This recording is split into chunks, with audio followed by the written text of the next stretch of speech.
Hey everyone, welcome back to Corporate Decoder, the place where we decipher the secret language of corporate filings. Today we are diving deep into Mercado Libre's latest report, and trust me, some of this stuff is stranger than trying to understand Argentinian monetary policy.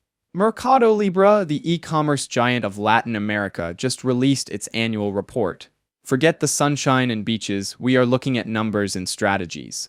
The report highlights strong growth in both their e-commerce and fintech businesses, but also reveals some serious challenges they face in the region. Let's break it down. First, that wordy forward-looking statements section basically warns you that anything they think will happen might not actually happen. It is full of words like expect, anticipate, and believe. Key takeaway: do not take their predictions as gospel. Mercado Libre runs the biggest online marketplace and payment system in Latin America. It is like if Amazon and PayPal had a baby, and that baby spoke Spanish and Portuguese. They operate in 18 countries, with the big ones being Brazil, Argentina, and Mexico. They make money through marketplace fees, selling their own products, shipping, ads, and payment commissions. The big strategy: democratize commerce and money. They want to be the go-to place for everything from buying electronics to getting a loan, especially for those underserved by traditional banks. They keep trying to improve the shopping experience. Think faster shipping, better ads, and a loyalty program called MELI+. They want to scale their digital payments app, Mercado Pago, into everyone's daily financial tool. To attract more users and get existing ones to spend more, they are constantly tweaking their marketing strategy. They use everything from TV ads to social media. Their key is to build a loyal base by becoming a trusted brand, and to create lots of shopping occasions to increase demand. The company added a lot of new people in tech, increasing the size of their IT workforce. They're working to improve both their Mercado Libre and Mercado Pago mobile apps and websites. A big part of their investments are around their technology and developing better ways to run their platform. Like any retailer, their business has its ups and downs. The holiday season is huge, but things slow down in the first quarter when everyone is on vacation. To counter that, they try to balance things out with sales in different regions that are not on vacation. Competition in Latin America is heating up. They are up against big global players, local companies, and even those mom-and-pop shops trying to sell online. You can find more information about the company, including an annual impact report, on their investor relations website. They also have guidelines and ethics policies to check out. Here's a snapshot of where their 84,000+ employees are located, with Brazil and Mexico leading the way. They also have labor unions representing workers in some countries. Their leadership team tries to exemplify their culture. They have trained over 2,700 leaders. The focus is on overcoming challenges, being proactive, and giving good feedback. They want to respect each individual's unique characteristics. If something goes wrong, there is a confidential reporting line. Now for the fun part, the risks. This section is basically a long list of all the things that could go wrong, and there are plenty of things that can in Latin America. They depend on the internet continuing to grow and be reliable in the region. They are dealing with heavy competition, fraud, and the risk that people will not pay up on their transactions. A whole host of risks related to their lending operations. There's also the risk of political and economic crises, terrorism, unstable governments, and currency issues. Government regulations can be a major headache. Protecting their intellectual property is also a constant battle. And of course, cybersecurity is a never-ending concern. It is tricky, but they say they have programs in place. They are subject to privacy and data protection laws in many countries, and that list is only going to grow. As a payment institution in Brazil, they are subject to anti-money laundering rules, cybersecurity policies, and Brazil's data protection law, among others. They are also part of Pix, Brazil's instant payment system, which has its own rules.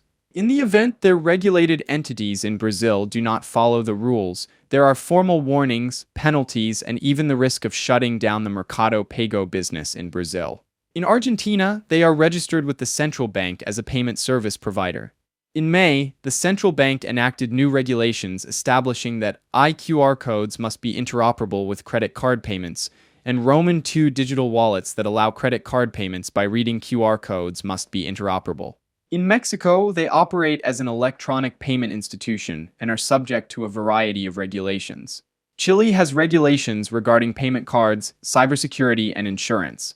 In Colombia, Mercado Pago S.A. Compañía de Financiamiento now has a license to operate as a financial institution, enabling it to offer credits, digital accounts, investments, and prepaid cards. They obtained the registration of their Uruguayan subsidiary as an entity entitled to provide services of payments and collections from the Central Bank of Uruguay. In Peru, they are registered as a payment facilitator entity by the Central Reserve Bank. Their stock trades on the Nasdaq under the ticker symbol MELI. They do not pay dividends, preferring to reinvest profits back into the business. Their debt agreements contain restrictions that could limit their flexibility. They are also exposed to risks related to digital assets or crypto. They also face increasing scrutiny from customers, regulators, and investors about their environmental, social, and governance practices. There are a variety of risks concerning their loyalty program and cryptocurrency features.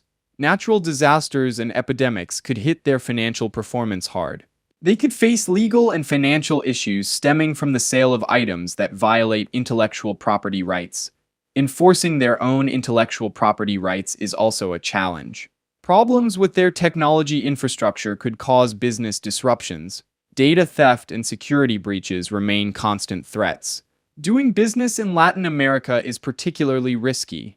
They face political and economic instability, government intervention, and volatile currencies. All in all, plenty of risks to keep an eye on. Now, it's difficult to figure out if it would be easy for someone to buy the company and take control. There are provisions in their company paperwork and Delaware law that make takeovers difficult. Let us get into the numbers and operations. A big chunk of their revenue comes from Brazil, followed by Mexico and Argentina. Most of their revenue comes from their commerce business, which is basically everything related to the marketplace. Fintech, or financial technology, is the second largest.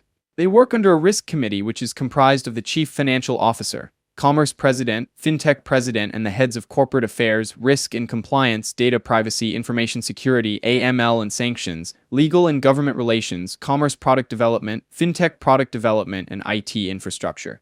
They depend on their service providers to provide shipping and postal services, and if these companies fail to provide support, it could hurt their company performance. They're also seeing significant challenges in competing with other companies for advertising spend. If they can't compete effectively or their merchants reduce advertising spend, it could hurt their financial performance. In Argentina, the central bank approved a new method of direct debit that no longer requires the consent of the client outside of Mercado Pago's environment. Brazil is currently undergoing a tax reform to replace several local taxes with a dual VAT system, which will go into effect in 2026.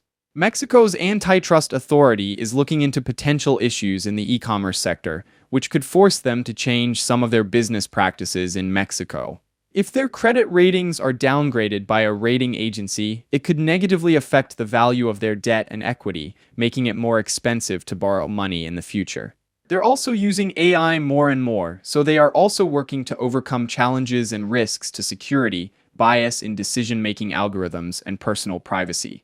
Pistrelli Henry Martin y Asociados S.A., member of Ernst & Young Global Limited, is the independent accounting firm in charge of reviewing the reports. So what is our take on Mercado Libre after all this corporate decoding? They are operating in a tough but promising market.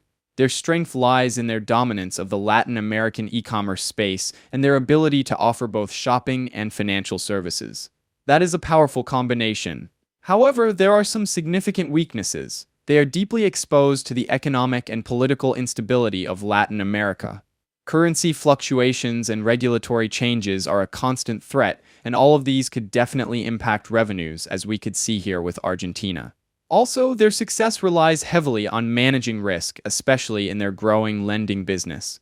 If people cannot pay their loans, Mercado Libre takes a hit. It will also be important that they keep on innovating in payments, technology, and logistics. In conclusion, Mercado Libre is a high-growth, high-risk company. They have a massive opportunity in Latin America but face real challenges. If they can successfully navigate these risks, the potential upside is huge. If you found this breakdown helpful, please like, subscribe, and share. Let me know in the comments what company you want me to decode next. Thanks for watching.